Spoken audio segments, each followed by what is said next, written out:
Astaghfirullah. Bismillahirrahmanirrahim.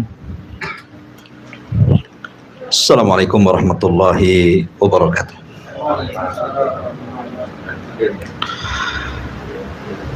Alhamdulillah wassalatu wassalamu ala rasulillah wa ala alihi wa sahbihi wa mawalah wa la hawla wa la quwata illa billahi wa ba'du. Kita lanjutkan kajian kita, masih membahas tafsir juz amma, dan kita masuk pada surah Al-Balad. Suratul Balad secara tertib Al-Quran dia masuk pada surat yang ke-90, memiliki 20 ayat, 82 kalimat, dan 335 huruf. Dan pendapat yang kuat dia adalah Makkiyah, turun sebelum hijrah Nabi sallallahu alaihi wa ala alihi wasallam.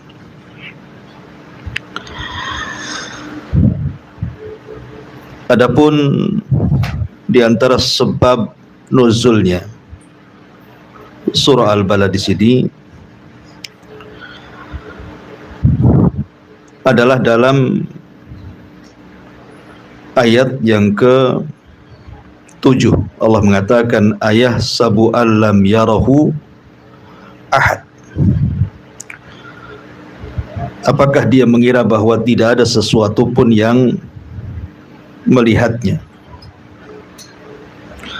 Atau afwan, pada ayat kelima, ayah sabu allan yaqdir alaihi ahad.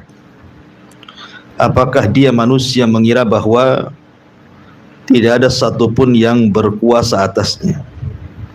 Ada yang mengatakan bahwa kalimat ini turun kepada seseorang yang bernama Al-Haris ibn Amir ibn Nufail. Nanti kita jelaskan ketika kita membahas tafsirnya. Kemudian juga ada yang mengatakan bahwa turun kepada Abul Asad. Abul Asad yang sangat memusuhi Nabi sallallahu alaihi wasallam. Dia memiliki kekuatan fisik. Dia mengira tidak ada yang bisa mengalahkan dia, siapapun. Taib, kita akan baca dulu ayatnya. Mungkin malam ini kita ambil 10 ayat dulu karena juga panjang pembahasannya. A'udzubillahi minasyaitonirrajim. Bismillahirrahmanirrahim. La uqsimu bihadzal balad wa anta hillun bihadzal balad wa walidin wa ma walad laqad khalaqnal insana fi kabad. Ayahsabu an la yaqdiru alaihi ahad yaqulu ahlaktu malan lubada. Ayahsabu an lam yarahu ahad alam naj'al lahu aynaini wa lisanan wa syafatain wa hadainahu najdain. La uqsimu bihadzal balad, aku bersumpah dengan negeri ini, maksudnya negeri Mekah. Dan engkau wahai Muhammad bertempat tinggal di negeri ini, maksudnya Mekah.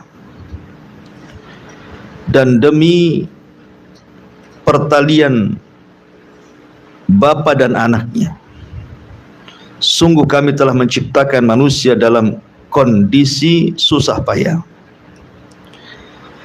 Apakah dia manusia mengira bahwa tidak ada satupun yang berkuasa atasnya?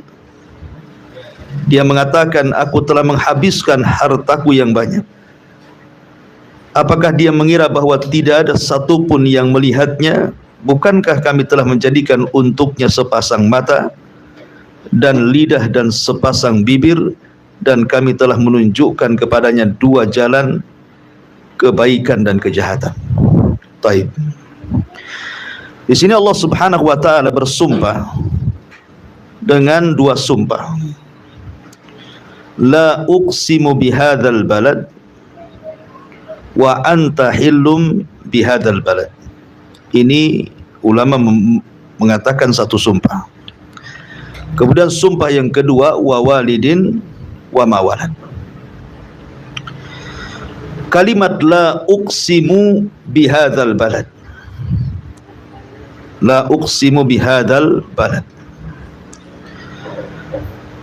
Kalimat la, dalam kalimat la uqsimu itu, kalau Anda belajar bahasa Arab, maka kalimat la di sini sama dengan kalimat la uqsimu biyaumil qiyamah. Artinya la di sini lit ta'kid, hanya sekedar penguat saja. Jadi kalau diartikan la uqsim itu artinya sungguh-sungguh demi Allah aku bersumpah. Jadi bukan hanya sekedar aku bersumpah, wallahi demi Allah aku bersumpah. Atau la di situ hanya sekedar zaidah saja, tambahan. Maknanya ya tidak ada maknanya, hanya tambahan saja. Kalimat la uqsim artinya aku bersumpah. Atau bisa juga maknanya nafi. Jadi tidaklah aku bersumpah, karena sesuatu yang jelas tidak perlu menggunakan sumpah. Jadi ada tiga makna, ada la di sini li ta'kid, penguat, ada juga zaidah tambahan, atau juga diartikan nafi. Ketika Allah mengatakan la uqsimu bihadzal balad, Allah Subhanahu wa taala hendak mengagungkan negeri ini, maksudnya negeri Mekah. Sedikit bicara tentang Mekah. Kenapa Allah Subhanahu wa taala menjadikan Mekah itu dijadikan sumpah dalam suratul Balad? Bahkan dalam suratul Balad saja, di dalam surat yang lain juga dijadikan sumpah. Wattini wazaitun wa turi sinina wa hadzal baladil amin. Wa hadzal baladil amin maksudnya negeri Mekah. Di sini Allah Subhanahu wa taala khususkan. Kalau dalam surah Tin itu kan disertakan dengan negeri-negeri para nabi. Seperti Watin maksudnya negeri Irak yang diutus padanya nabi. Kemudian Wazaitun negeri Syam. Kemudian Waturi Sinin maksudnya negeri Mesir. Kemudian Wahadzal baladil amin maksudnya negeri Mekah. Inilah 4 negeri yang diutus semua para nabi dan rasul di situ.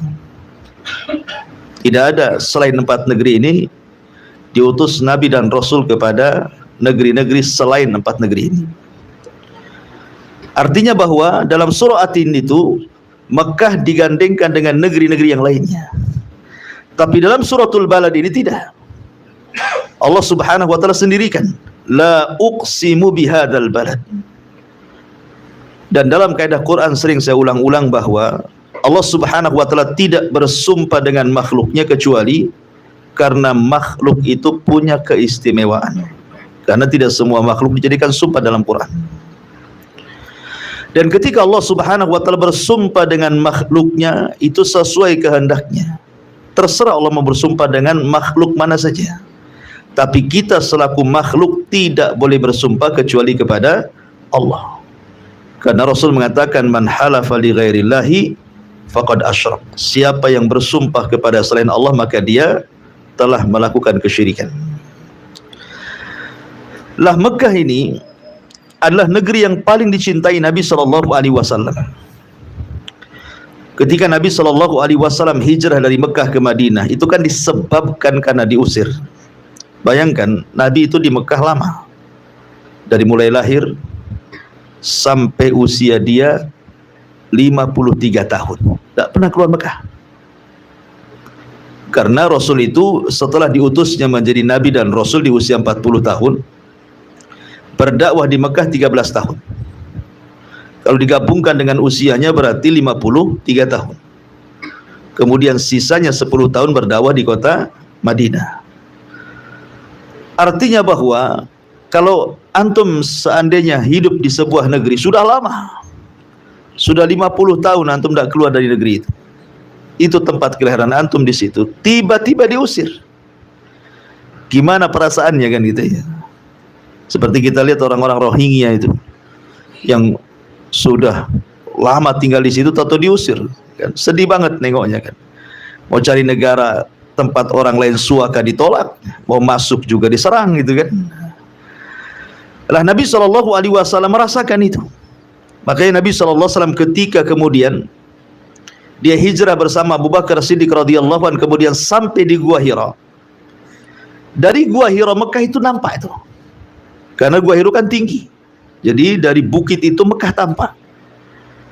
Maka Nabi SAW kemudian mengatakan dalam sebuah hadis, Abdullah ibn Adi radhiyallahu anhu, dia mendengar Nabi SAW bersabda, "Wallahi innaki la khairu ardillah wa ahabbu ardillah ilallah walaula anni akhrajat mink laula anni ukhrijat minki ma kharajtu."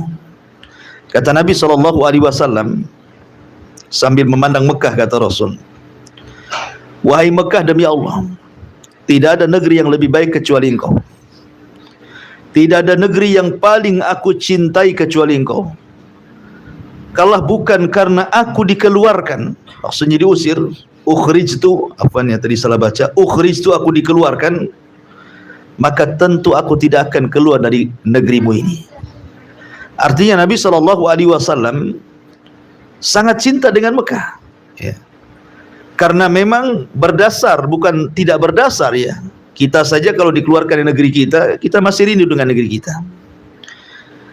Apalagi Mekah sendiri adalah negeri satu-satunya tempat pertama kali bumi diibadahi manusia. Jadi Mekah itu tempat pertama kali bumi diibadahi manusia, itulah di Mekah. Belum ada negeri-negeri yang lain orang beribadah kepada Allah Subhanahu wa taala kecuali Mekah. Karena di tempat inilah Allah Subhanahu wa taala pertemukan Adam dan Hawa. Walaupun terjadi silang pendapat tentang masalah di mana Adam diturunkan, ada yang mengatakan Adam itu turun di India yang sekarang disebut dengan Sri Lanka, dan Hawa turun di Jeddah.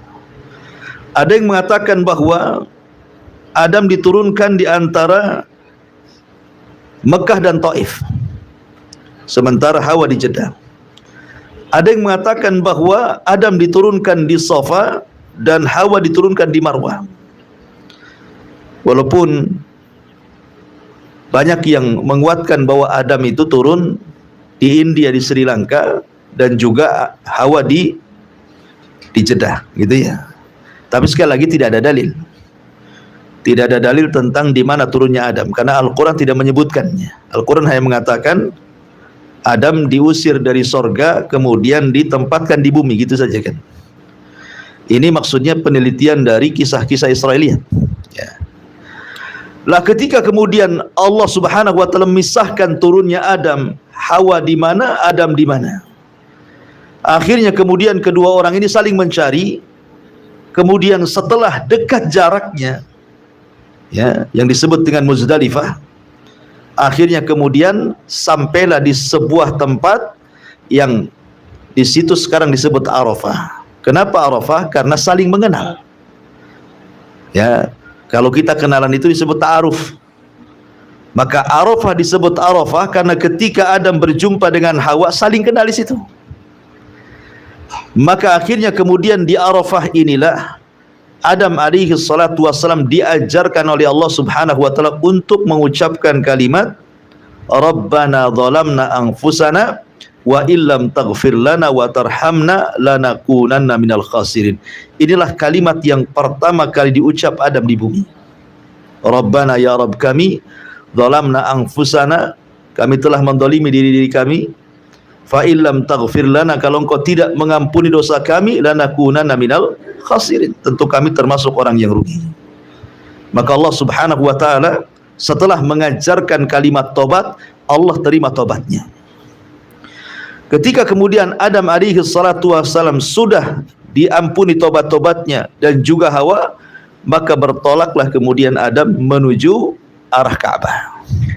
Ya, arah Ka'bah. Disitulah kemudian Adam membangun Baitullah, rumah Allah Subhanahu wa taala yang disebut dengan Ka'bah. Adapun Ibrahim itu bukan membangun, dia meninggikan. Ya, pondasinya sudah ada. Ada yang mengatakan yang membangun Ka'bah itu malaikat, ada yang mengatakan Adam. Tapi Ibrahim itu hanya meninggikan saja, pondasinya sudah ada. Makanya bahasa Quran itu tidak membangun, tetapi wa idyarfa'u Ibrahim, mengangkat. Ya, mengangkat artinya pondasinya sudah ada, cuma diangkat saja. Itu maksudnya. Ya. Ma'asyiral muslimin yang dimuliakan Allah Azza wa Jalla, maka disitulah kemudian Adam beribadah.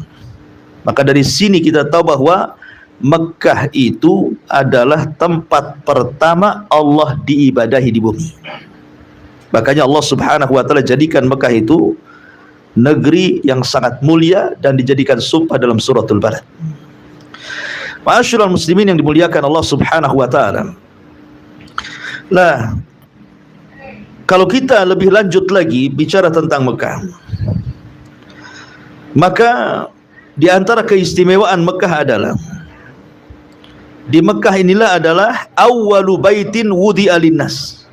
Ada satu rumah Allah yang pertama kali diletakkan bagi manusia. Maksudnya Ka'bah.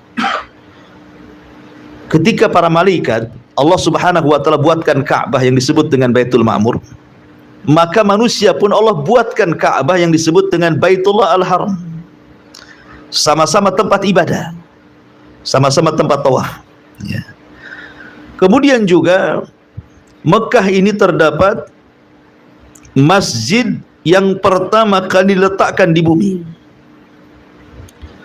Ketika Abi Dzar radhiyallahu an berkata, aku bertanya kepada Nabi SAW tentang masjid yang pertama kali diletakkan di bumi itu masjid mana? Maka Nabi SAW menjawab, Masjidil Haram. Ya. Kemudian kata Abi Dzar, bertanya lagi, kemudian setelah Masjidil Haram masjid mana lagi?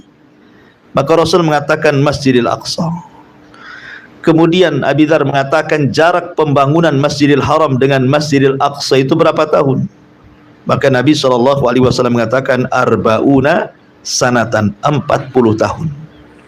Jadi Haram dulu baru Aqsa.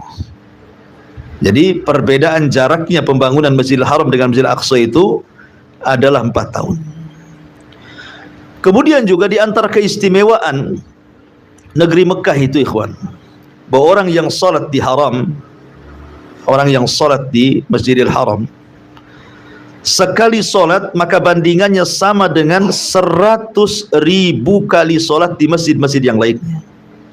Dan ini tidak terdapat kecuali di Mekah. Jadi kalau kita sholat di masjid ini 100.000 kali, maka di Mekah itu cuma cukup 1 kali saja, itu sudah sama, ya kan? Jadi Mekah itu memang ditebar pahala sebanyak-banyaknya bagi orang yang beribadah di situ. Belum lagi kemudian Mekah juga menjadi tujuan orang beribadah di antara rukun Islam yang kelima, ibadah haji ataupun umrah, semua ke sana. Kecuali orang Syiah saja ya, yang mengganti Ka'bah ke mana? Ke Karbala, Irak. Gitu. Ya. Kemudian juga kalau seandainya kita melihat benda-benda berkah di sekitar Mekah ini banyak, ada Hajar Aswad, ada air Zam-Zam, ada Safa, ada Marwah, ada Maqam Ibrahim, macam-macam. Ya. Intinya bahwa karena Mekah itu adalah tempat bersejarah, bukan hanya tempat bersejarah saja, tapi tempat mulia. Di sini Allah Subhanahu wa taala jadikan sumpah tersendiri, la uqsimu bihadzal balad. Aku bersumpah dengan negeri Mekah ini. Kemudian Allah mengatakan wa anta hillun bihadzal balad. Wa anta hillun bihadzal balad. Dan engkau wahai Muhammad hillun. Ada 3 penafsiran. Yang pertama, hillun itu artinya menempati. Jadi engkau wahai Muhammad menempati negeri Mekah tersebut. Dari sini menunjukkan bahwa Mekah itu menjadi mulia karena 2 sebab. Kenapa Mekah menjadi mulia? Itu karena 2 sebab. Pertama, karena ada Ka'bah. Yang kedua, karena adanya Nabi SAW yang dilahirkan di situ. Maka Mekah jadi mulia. Pertama karena adanya Ka'bah, yang kedua karena adanya Nabi SAW. Kemudian penafsiran yang kedua, kalimat hillun di sini artinya wa anta hillun, dan engkau halal melakukan sesuatu kepada orang-orang musyrik di negeri itu. Seperti mamanya kalau Rasul mau ketika Fathu Mekah itu Rasul akan membunuh orang-orang yang pernah membunuh para sahabatnya. Kan itu ya. Kalau Rasul SAW mau, bisa saja Rasul balas dendam kan, menghabisi orang-orang yang pernah menyerang dia sewaktu permulaan dakwah. Dan boleh bagi Nabi SAW, diizinkan. Makanya Allah mengatakan wa anta hillun, kau halal berlaku apapun kepada mereka, kan itu. Tapi Nabi SAW itu diantara sifatnya adalah pemaaf. Makanya ketika dikumpulkan orang-orang Mekah itu dan Rasul memandang orang-orang yang pernah menyakiti para sahabatnya, tiba-tiba Nabi SAW mengatakan idhabu fa antumut tulaqa, pergi kalian, kalian sudah kumaafkan semuanya. Kecuali beberapa orang yang tidak dimaafkan Nabi SAW, karena ketika di zaman jahiliyah atau ketika di zaman permulaan dakwah, mereka melampau kepada Rasul dan para sahabatnya, mereka harus dibunuh ya. Salah satunya adalah Ibnu Khattab, tidak dimaafkan. Tapi secara keseluruhan Rasul memaafkan semuanya. Artinya wa anta hillun, kau diperbolehkan. Atau maknanya sebaliknya, dan engkau wahai Muhammad dihalalkan untuk diperangi mereka. Buktinya para sahabat ada yang dibunuh seperti keluarga Ammar ibn Yasir ya. Buktinya kemudian Nabi SAW sendiri mendapatkan tekanan sampai kemudian terusir sampai ke Taif, sampai akhirnya berakhir dengan hijrahnya Rasul ke Madinah. Tetapi dari tiga penafsiran ini, yang masyhur adalah wa anta hillun, artinya engkau wahai Muhammad bertempat tinggal di negeri Mekah, yang menjadikan kemuliaan Mekah karena adanya engkau di situ, karena adanya Nabi SAW di Mekah. Makanya ketika Nabi SAW masuk kota Madinah, apa kata Anas bin Malik? Sebelum Rasul masuk ke kota Madinah, Madinah itu negeri yang gelap. Karena Madinah itu namanya Yathrib, diambil dari Saroba. Saroba itu penyakit, ya kan? Dan dulu Yathrib itu terkenal wabahnya. Makanya Anas bin Malik mengatakan sebelum Rasul masuk Madinah, Madinah itu gelap karena dikenal wabahnya, disebut Yathrib. Ketika Rasul masuk, maka kegelapan hilang dan berubah cahaya. Makanya Rasul mengganti nama Yathrib menjadi Al-Madinah At-Tayyibah, negeri yang baik, gitu ya. Dan ketika Rasul masuk ke Madinah, Allah juga angkat wabahnya dan menjadi negeri yang sehat. Taib. Ini sumpah yang pertama. Kemudian Allah mengatakan wa walidin wa ma walad. Siapa walid dan siapa walad di sini? Walid itu artinya orang tua, walad itu artinya anak. Ya. Ada yang mengatakan walid di sini artinya Adam alaihi salam, dan walad artinya keturunannya. Allah bersumpah dengan Adam dan seluruh keturunannya termasuk kita. Ada juga yang mengatakan walid di sini artinya Ibrahim, wa ma walad, dan seluruh keturunan Ibrahim. Ada juga yang mengatakan walid itu ya semua bapak, semua orang tua, dan walad itu semua anak-anaknya. Ada juga yang mengatakan walid di sini artinya orang tua yang punya anak, wa ma walad artinya orang tua yang mandul, yang tidak punya anak. Jadi Allah bersumpah dengan yang punya keturunan dan yang tidak punya keturunan. Artinya bukan sebuah aib kalau rumah tangga itu tidak berikan keturunan, gitu maksudnya. Karena Allah bersumpah juga, namanya takdir Allah Azza wa Jalla. Terkadang dapat keturunan, terkadang tidak dapat keturunan, kan gitu. Tidak perlu sedih gitu ya. Mungkin sudah takdirnya seperti itu. Anda bisa cari anak angkat umpamanya, mengambil anak-anak kerabat yang susah, seperti Nabi SAW mengambil Ali bin Abi Thalib dari pamannya karena melihat kesusahannya. Kita bisa orang-orang yang Allah takdirkan mandul, tidak punya keturunan, bantu keluarganya, ambil yang banyak anaknya, rawatkan itu. Ada juga yang mentafsirkan seperti itu. Tetapi mungkin penafsiran yang lebih dekat adalah walid di sini Ibrahim, dan walad ini artinya keturunannya, karena Nabi SAW adalah salah satu dari keturunan Ibrahim, dan Rasul memperbaharui agamanya Ibrahim, dan selalu Ibrahim disebut-sebut dalam syariat kita. Makanya ada istilah salawat Ibrahim. Kalau antum tasyahud itu kan kita menyebut-nyebut Ibrahim tuh. Allahumma salli ala Muhammad wa ala ali Muhammad kama sallaita ala Ibrahim wa ala ali Ibrahim. Jadi di sini Allah Subhanahu wa taala bersumpah dengan Ibrahim dan keturunannya sampai kepada Nabi sallallahu alaihi wasallam. Kan Nabi SAW keturunannya sampai kepada Adnan, dan Adnan sampai kepada Ismail, dan Ismail adalah putra Ibrahim.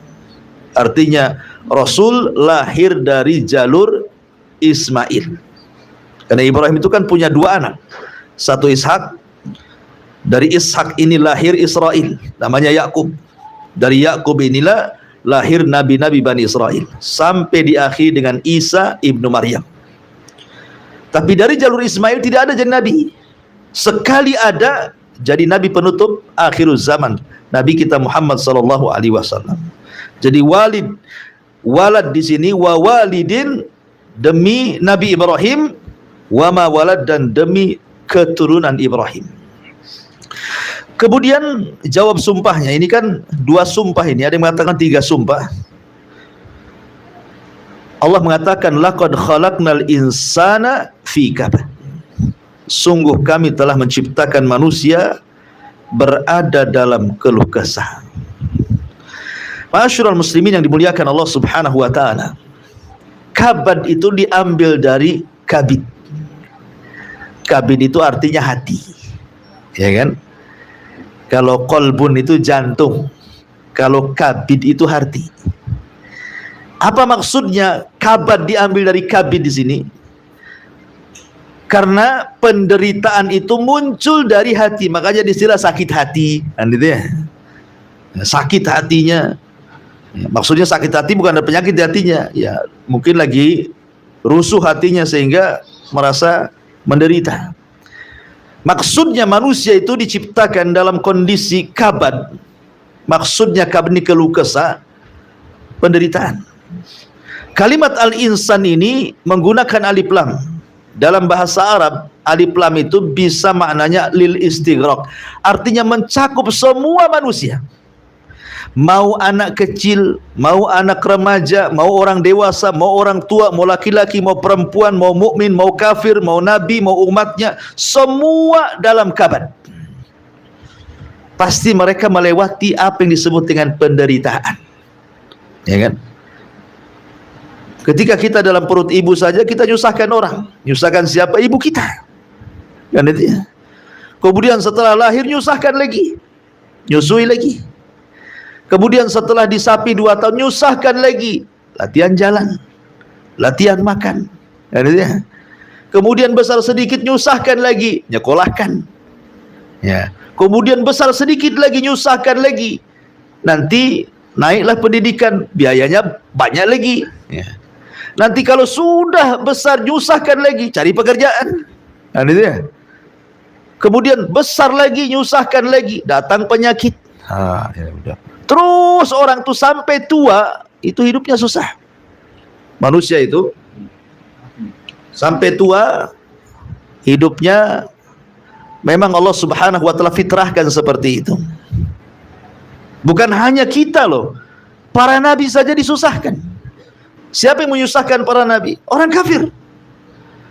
Nabi Shallallahu Alaihi Wasallam loh disakiti luar biasa, baik ucapan, dikatakan gila, tukang tenun, tukang sihir, ya kan? Kemudian diusir dari Mekah sampai hijrah, kemudian dikepung mau dibunuh. Oh, itu Nabi saja ada penderitaannya. Jadi tidak ada manusia yang hidup di permukaan bumi itu pasti menderita. Nggak ada yang nggak menderita.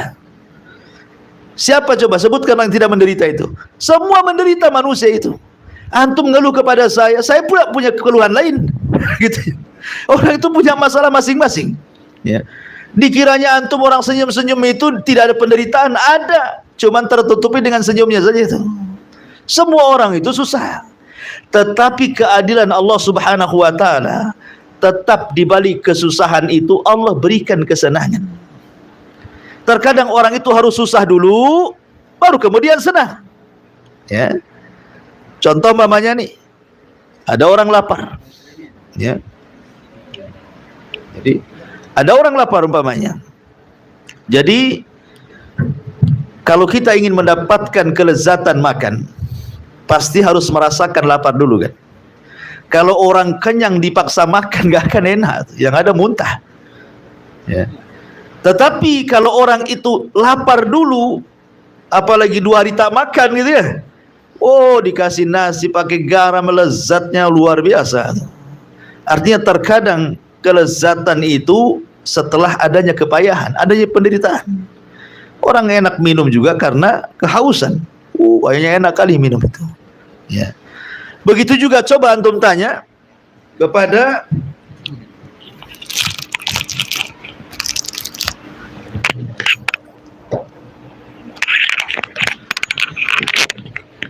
jadi kita bisa bertanyalah kepada orang-orang tua yang sudah tua-tua itu, yang anaknya mungkin sudah jadi insinyur, anaknya sudah jadi dokter, anaknya sudah jadi jenderal umpamanya kan.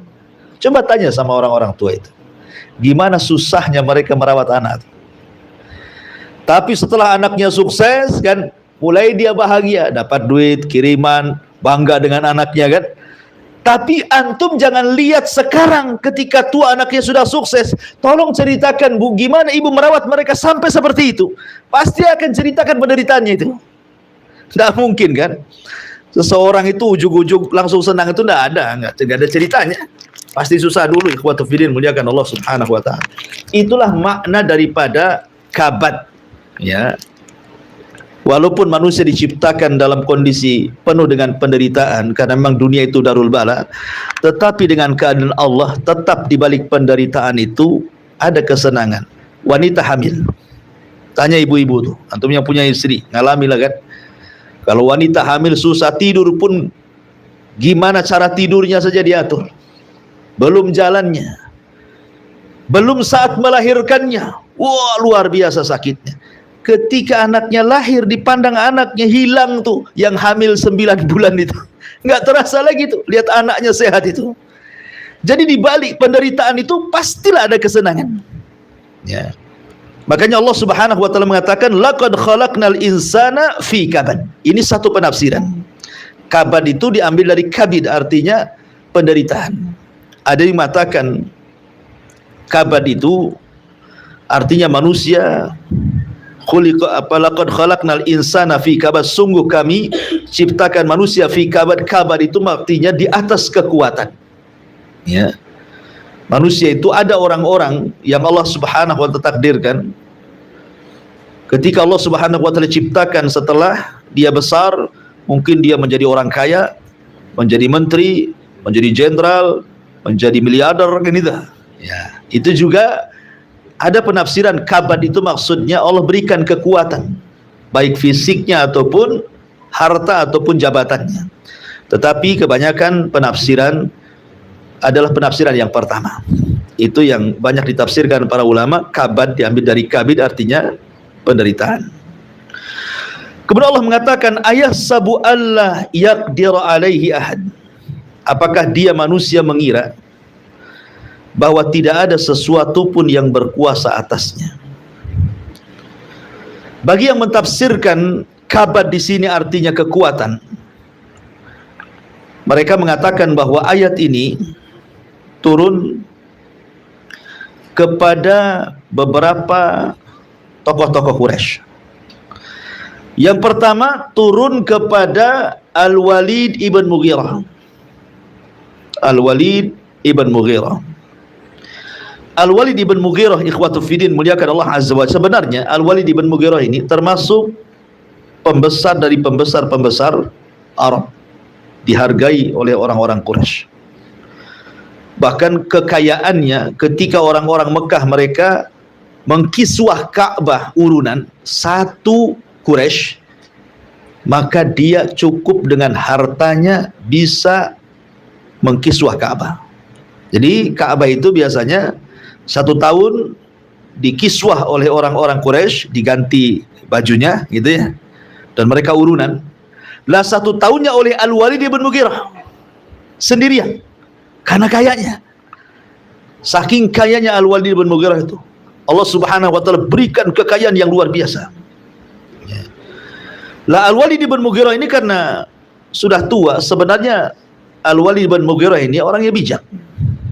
Makanya anaknya Khalid bin Walid menjadi orang yang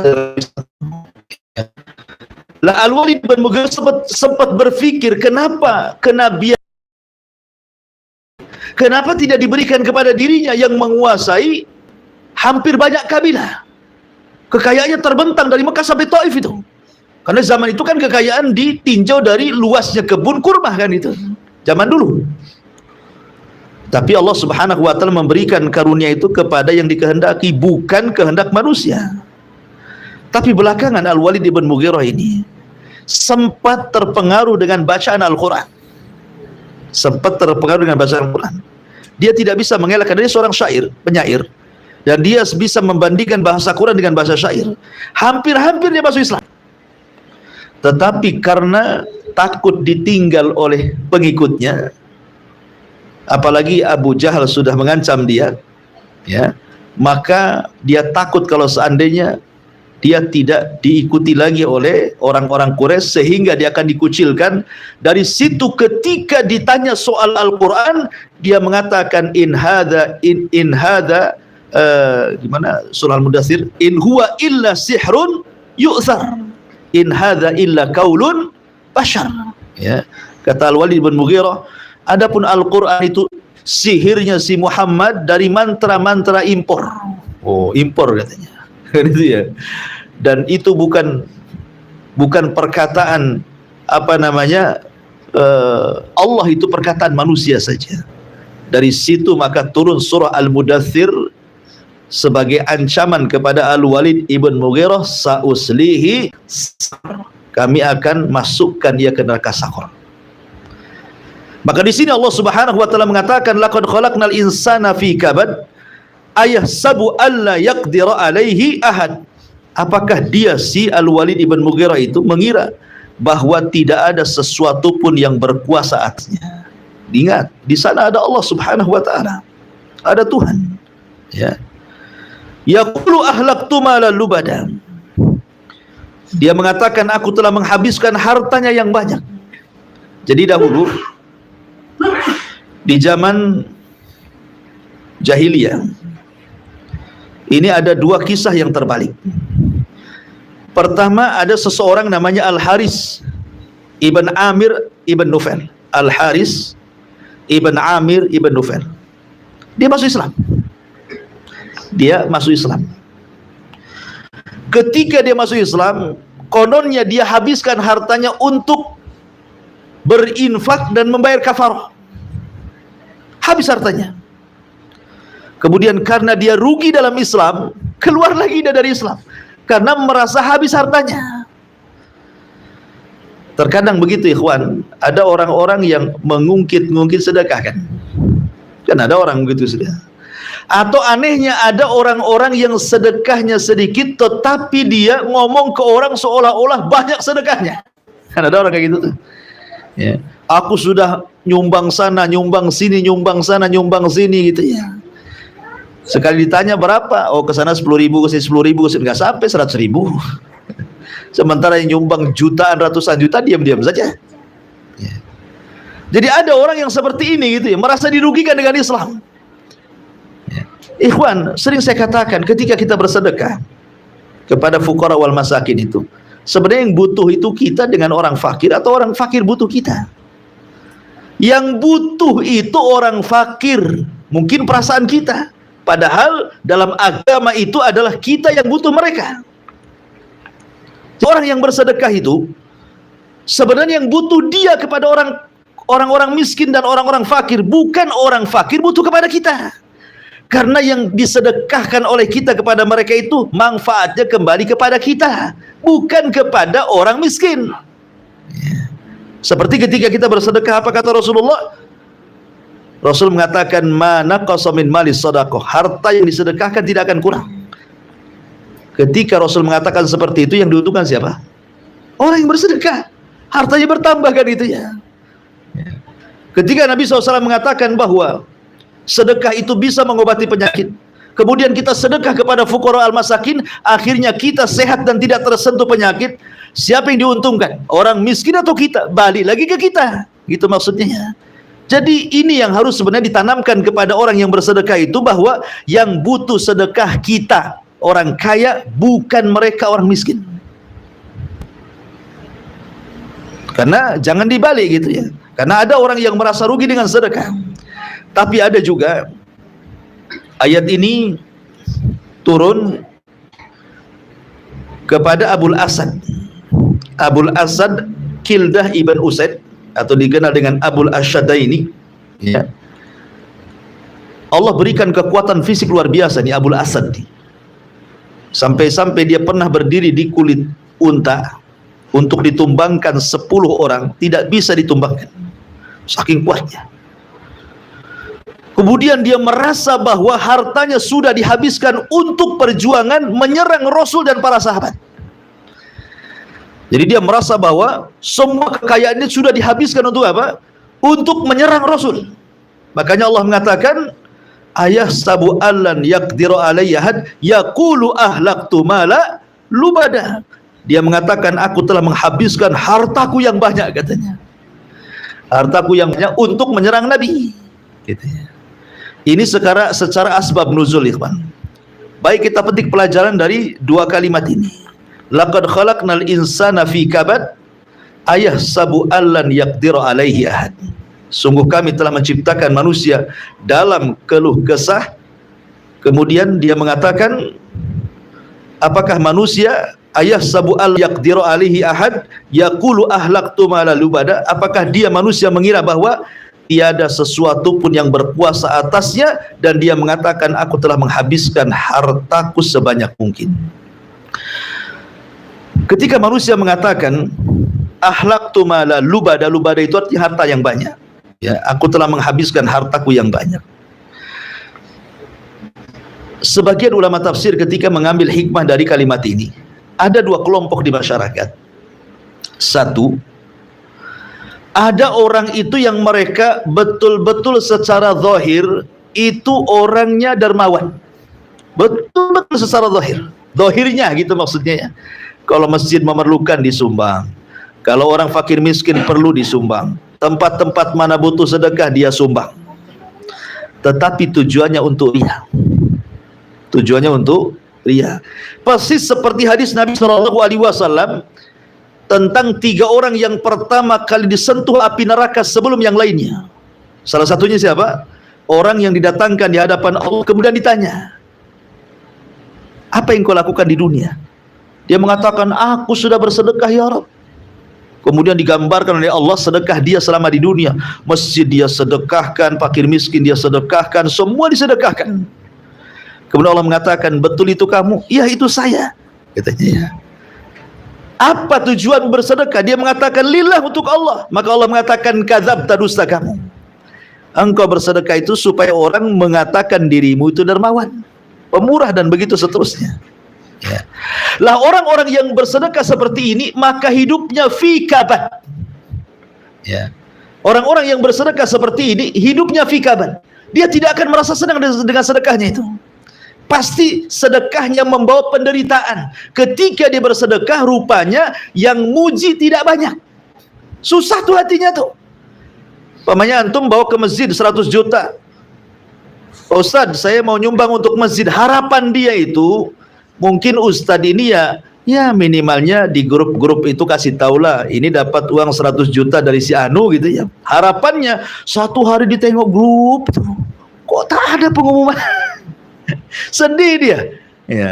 Kapan menderita hatinya kan itu ya. Karena dia inginnya kalau bisa itu langsung di-share di grup. Kalau perlu itu uangnya itu di foto, di-share sekalian gitu ya. Maunya seperti itu. Tetapi kenyataannya tidak, sedih dia. Akhirnya dia berpikir, kalau tahu seperti ini ngapainlah saya kasih 100 juta. Kasih 1 juta aja cukup. Karena apa? Hidupnya kabad. Laqad khalaqnal insana fi kabad. Ini satu penafsiran. Ya, aku telah menghabiskan harta yang banyak. Ya. Atau orang-orang yang mereka menghabiskan hartanya hanya untuk kepuasan hati dia, tapi tidak pernah merasa senang. Karena ada orang-orang itu yang melampiaskan hawa nafsunya dengan kekayaannya, dengan kekayaan yang umpamanya dihabiskan jalan ke Singapura, ke Australia, ke Bali, kemanalah ke tempat-tempat itu. Ya, ketika di tempat itu dia agak happy sedikit lah ya. Ketika pulang, datang lagi stresnya. Ada yang kemudian menghabiskan hartanya untuk kesenangannya, dia mabuk, dia narkoba gitu ya, dia minum obat. Ya, ketika minum obat, narkoba ngeplay, mungkin hilanglah persoalannya. Ketika sadar, stresnya datang lagi kan gitu ya.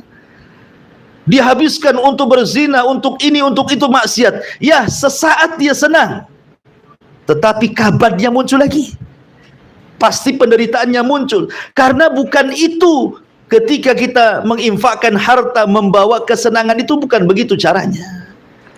Makanya kita lihat ada orang-orang yang mereka luar biasa ketika menyumbang. Tidak ada yang tahu kalau dia seorang penyumbang. Entah berapa ratus juta dia sudah sumbangkan kepada orang, orang pun tidak tahu. Ya. Allah berikan kesenangan hidupnya. Saya teringat waktu saya masih di Yaman. Yaman itu ada orang kaya, pemilik perusahaan hampir satu Yaman, kaya sekali. Ya, karena satu Yaman itu dia semua perusahaan-perusahaan makanan, minuman kaleng itu dia semua yang punya. Sampai dia punya bank, namanya Tadhamun tuh. Setiap hari para talabatul ilmi, orang-orang miskin, orang yang membutuhkan, keluarganya yang sakit, itu datang bawa proposal minta uang ke orang tersebut. Tapi syaratnya datangnya sebelum subuh. Datangnya sebelum subuh. Saya pernah dengan Ustaz Aswad dan beberapa orang, saya pengen penasaran saja. Ya, kok banyak para tulab itu datang bawa proposal gitu ya. Terutama kalau sudah dekat-dekat habis masa izin tinggalnya. Kan harus diperpanjang tuh. Kan bayar juga tuh. Kalau yang punya uang sih senang saja, yang nggak punya uang kan stres, ya kan? Kadang-kadang nggak punya uang itu buat proposal, ya, nanti datang ke orang tersebut, loh, tempatnya tinggi sekali, ke atas suruh jalan kaki. Sekali sampai di atas, kita karena nggak ada hotel, tidurlah di trotoar. Sekali ada truk mong, bayangkan antum tidur di trotoar gitu ya. Sekali ada mobil, wah tak bangun semua kan, sengsara naik ke atas. Masya Allah, itu rumah kayak istana orang itu. Rupanya kebiasaan orang itu, subhanallah ya, kebiasaannya dia tidak pernah tinggal sholat malam tuh. Orang kaya itu tidak pernah tinggal sholat malam. Dan dia hafal Quran. Jadi selepas sholat malam, dia bacakan Qurannya, ada yang nyimak gitu ya. Nah, kita nunggu tuh di luar teras masjid itu. Itu mungkin setiap malam itu tidak kurang 300-400 orang itu ada tuh. Ya. Nanti selesai dia baca Quran nih, disimak ya, entah juz selesai, baru kemudian ditarik meja ke depan dia. Nanti dikumpulkan tuh semua kertas-kertas proposal itu. Dia tidak pernah membaca isinya. Dia tanda tangan, tanda tangan, tanda tangan, tanda tangan, tanda tangan. Itu aja. Habis itu proposal yang ada tanda tangan dia, besoknya kita bawa ke bank. Namanya Bank Tadhamun. Nanti kita kasih tuang, nanti keluarlah ya. Ada yang 5 juta, ada yang 10 juta, ada yang 15 juta. Bayangkan, setiap malam itu tidak kurang 300-400 orang. Kalikan kalau itu 5 juta paling sedikit. Setiap malam. Dia sedekahnya di sepertiga malam ketika malaikat turun tuh. Saya belum mendengar di Indonesia orang kayak gini. Cuma di Yaman aja saya dengar orang kayak gini tuh kan. Kan hidupnya senang itu, tidak pernah habis, Pak. Ya, subhanallah ya. Satu aja di sini, oh mungkin rumahnya berjubel orang. Bagi sembako aja berderet berapa kilo antrinya. Masyarul muslimin yang dimuliakan Allah Subhanahu wa taala. Intinya bahwa kalimat ayahsabu allan yaqdiru ali ahad yaqulu ahlaktu malalu bada, aku telah menghabiskan hartaku yang banyak. Maksudnya menghabiskan untuk kesenangan di atas kemaksiatan, maka dia tetap kabat, hidup tetap menderita. Karena Allah mengatakan ayahsabu allam yarahu ahad, apakah dia mengira bahwa dia tidak ada sesuatu yang melihatnya? Ketika seseorang kemudian menghabiskan hartanya di jalan maksiat, apa dia enggak mengira bahwa Allah Subhanahu wa ta'ala tidak akan memperhitungkannya maksudnya. Jangan salah, setiap rupiah yang kita miliki itu akan ditanya. Ya. Sekarang ada 2 orang walimah nih. Ada 2 orang walimah, ya. Yang satu habis-habisan tuh walimahnya. Wah, dia habiskan sampai miliaran. Padahal beberapa hari saja. Yang satu ya biasa saja. Ya, paling undang beberapa orang tetangga, gitu ya. Nah, kemudian makan seadanya, paling uang 1 juta, kelarlah 1 miliaran tuh. Selesai nikah, sama-sama juga. Ini jadi istri, itu jadi istri juga kan? Logikanya kan gitu. Yang miliaran nikah tetap jadi istri, sah istrinya. Yang nikah dengan 1 juta, istri juga kan gitu. Ya. Terkadang yang nikah dengan cara sederhana, berkah dia. Berkah hidupnya. Terkadang nikah dengan miliaran, baru sebentar mau cerai, dia udah pikir tuh kerugian nikah. Habislah sesekian miliar kan gitu ya. Ingat, ini bukan ditanya. Ini namanya tabdzir. Tabdzir itu sangat dibenci Allah Subhanahu wa ta'ala, dan itu ikhwanus syaitan. Ya, mubadzir itu ikhwan syaitan. Akan ditanya tuh setiap rupiahnya, jangan salah. Kan sayang daripada pernikahan menghabiskan miliaran. Bagus pernikahan ya apa adanya, kemudian selebihnya disedekahkan, jadi pahala kan gitu. Yang lebih jelek lagi, kadang-kadang orang-orang yang menghabiskan miliaran itu, yang diundang itu bukan fukara, tapi orang-orang kaya. Kata Nabi SAW, syarrul walimah, seburuk-buruk walimah, tud'a ilaihal agniya. Kalau yang diundang hanya orang-orang kaya saja, hanya pejabat saja, hanya orang berduit saja, sementara orang-orang miskin hanya nengok aja. Kadang-kadang selesai walimah baru dipanggil, itu suruh membersihkan sampah, dikasih uang sedikit. Ini seburuk-buruk walimah, ikhwan. Selain mubadzir, walimahnya dikatakan buruk. Artinya belum lagi di berumah tangga, sudah mendatangkan laknat dalam rumahnya. Kenapa? Karena seburuk-buruk walimah dia sudah buat di situ. Belum berumah tangga itu, baru walimah saja kan, sudah ngundang laknat ke rumahnya. Makanya orang seperti ini gak akan berkah tuh. Tapi yang walimahnya ya sederhana saja, ya walaupun besok cerai pun tak rugi-rugi banget lah 1 juta. 1 juta saja nyari lagi kan gitu. Masyaallah muslimin yang dimuliakan Allah Azza wa Jalla. Jadi ingat, setiap rupiah yang kita keluarkan itu jangan dikira Allah tidak melihat. Allah melihat, Allah perhitungkan semuanya. Ya, makanya Allah mengatakan, alam naj'al lahu ainain wa lisana wa syafatain wa hadainahu najdain. Allah mengatakan, apakah dia mengira bahwa dia tidak ada yang melihat ada Allah? Bukankah Allah telah menjadikan untuknya sepasang mata? Bukankah Allah telah menjadikan untuknya lidah dan sepasang bibir? Dan Allah telah menunjukkan kepadanya 2 jalan, kebaikan dan kejahatan. Artinya dengan nikmat yang Allah berikan kepada kita berupa kedudukan, berupa harta, berupa kekuatan badan, kita kan bisa melihat. Ya, mata kita bisa melihat. Lisan kita bisa bicara. Ya, lihat kekayaan yang kita punya, lisan kita bisa bersyukur. Kemudian perbuatan kita memilih jalan yang baik kan gitu.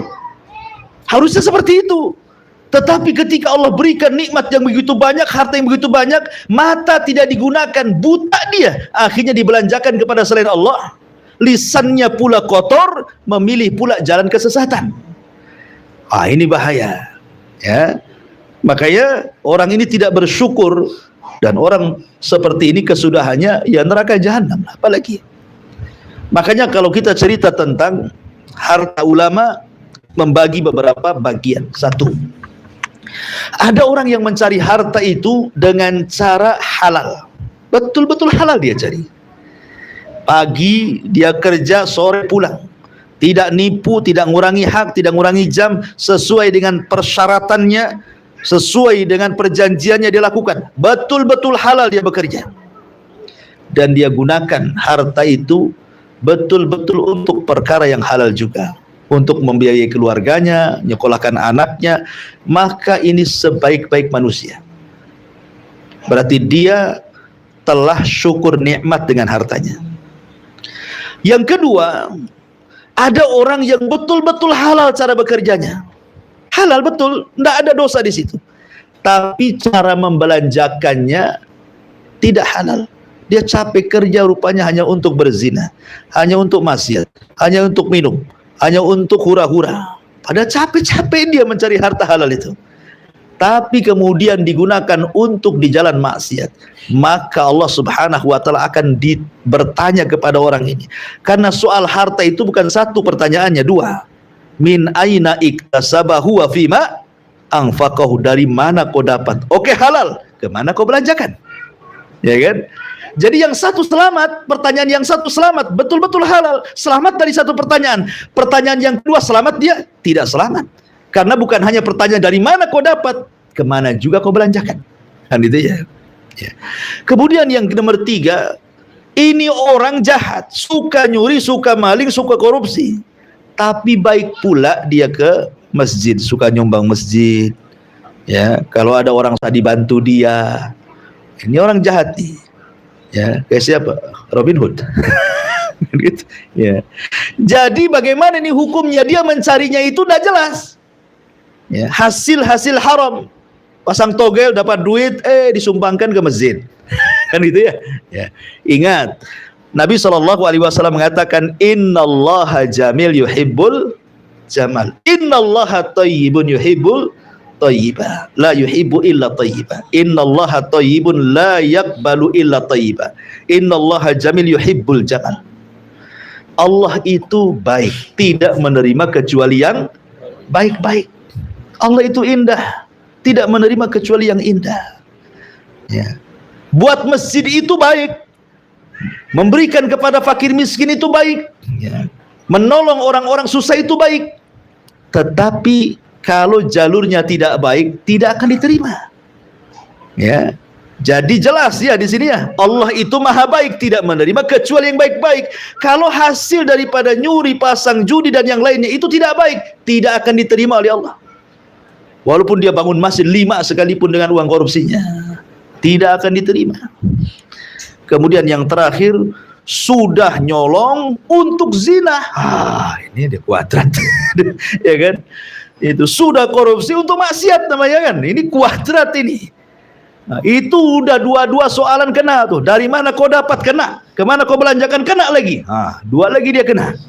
Nah, jadi persoalan harta itu hendaklah kita melihat dari mana harta ini kita dapat. Kalau dapatnya dari yang halal, lisan kita ucapkan alhamdulillah. Perbuatan kita arahkan ke jalan yang baik. Wahadaina najdain. Wallahu alam. Ini kita berhenti sampai ayat ke-10. Baik, sebelum saya tutup silakan kalau ada yang bertanya.